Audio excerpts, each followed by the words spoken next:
Alright, hello to anyone out there who may be watching this. Whoever you are, wherever you're watching it, whenever you're watching it, thank you so much for taking the time to click on the video. What I'm going to be talking about here is my top 5 favorite video games of all time. This is a list that has changed a lot over the years. And even though I'm saying these things right now, it might be outdated within the matter of, like a month or any time in the near future. But at this moment in time, I have a list of 5 video games. They're ranked from 5 to 1. Games that just mean a lot to me, that I was absolutely in love with growing up, and games that I can safely say are probably my top 5 games of all time.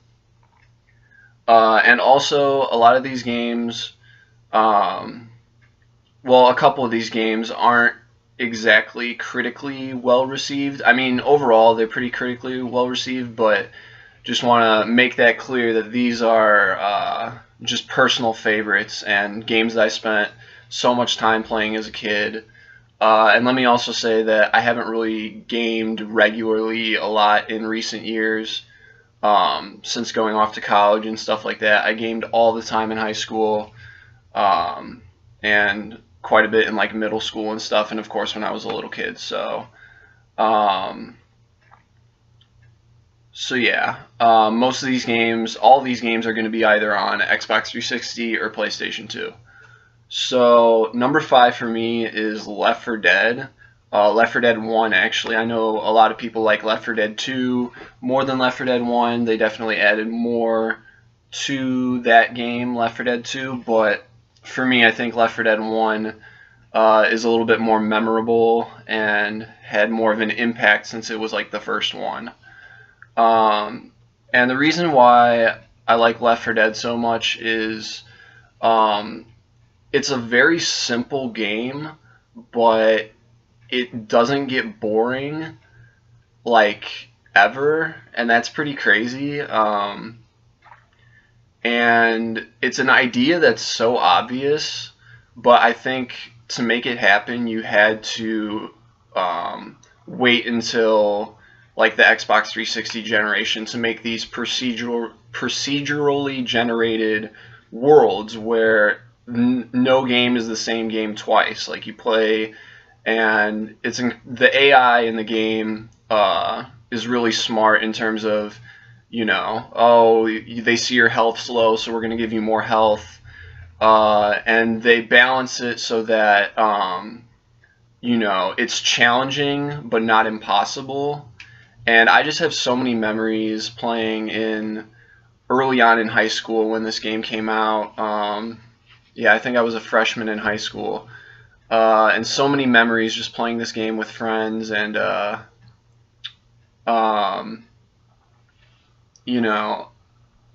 it was just always a game to play over at a friend's house when you're having like a sleepover or something. Just stay up till 3, 4 a.m. just playing Left 4 Dead. It was so much fun.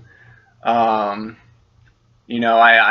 always remember a lot of things about the game: the maps, the different types of zombies, the characters, and yeah, that's a game that you can just pick up and play to this day. I like games like that. A game that's not on my list that I'll just mention real quick is Super Smash Brothers. My favorite growing up was Melee, but all of them are great, and those are games that you can put down for up to a few years and just pick up and play them out of nowhere, and they'll still be fun, and they're easy to get into, understand the mechanics and the controls and stuff. So for me, Left 4 Dead 1 is my number 5 game of all time in terms of personally playing them. Number 4 for me, I'm going to have to give it to Kingdom Hearts 1. And a big reason for that is just purely nostalgia. I think this is kind of an accurate analogy, in the same way that people, when you look at like greatest movies of all time, a lot of people wouldn't put like The Lion King on the greatest movies of all time list. And that's kind of the same thing with Kingdom Hearts. I feel like a lot of times people won't put Kingdom Hearts on greatest video games of all time list. The mechanics, the gameplay mechanics themselves are a little bit outdated in some ways, and they're not, you know, the gameplay itself is not the most fluid and slick thing out there. And I actually haven't played any Kingdom Hearts game in a while. But for me, Kingdom Hearts 1 on the PlayStation 2, there's just so much nostalgia with that game. You know, the opening screen with the theme song. I mean, I'll try to like hum it a little bit. It goes like do do do do do do do do do do do do. Okay, I can't sing, but that kind of rhythm in the opening screen is something that sticks in my head to this day, and just the sound of moving around on the menu and the little click sounds that happen. And of course, the song "Simple and Clean" is a great song. I have that on my music player. And then the ending to the game is like one of the most memorable endings. Not because anything super crazy happens, but just because it's a very emotional ending, and it's kind of like it just leaves you with a happy feeling, and that's why I like that game so much. And then, of course, you know, just going through all these Disney worlds, and you know, experiencing them all in one game is incredible. And for me, I have to pick Kingdom Hearts 1 over any of the other Kingdom Hearts games, just because it's the one that has the most nostalgia for me. I know most people like Kingdom Hearts 2 better, it seems like. And critically, I think people rate Kingdom Hearts 2 as the better game. What I remember about Kingdom Hearts 2 is the long tutorial stage where you're going around town and like doing these jobs just to, you know,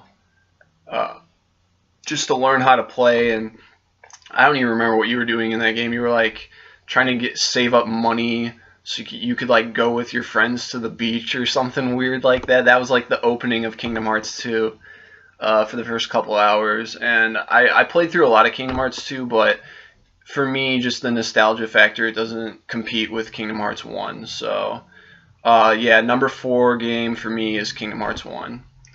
Number 3, and this is going to be kind of the surprising one on the list, is Lord of the Rings: The Return of the King on PlayStation 2. So for me, this game,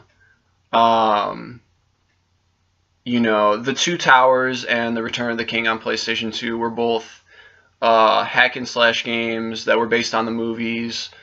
And I feel like, I don't know, I feel like today they just don't make hack and slash games. They don't feel the same way that like those Lord of the Rings games did, you know, and kind of like God of War does. With it feels very visceral and very very crisp and very it feels like you're really hitting people when you're mashing these button combos and stuff, and you don't get that. I feel like you don't really see that like as much in like sword combat nowadays. But anyway, Return of the King is my number 3 game because you know, Lord of the Rings is like one of my favorite franchises.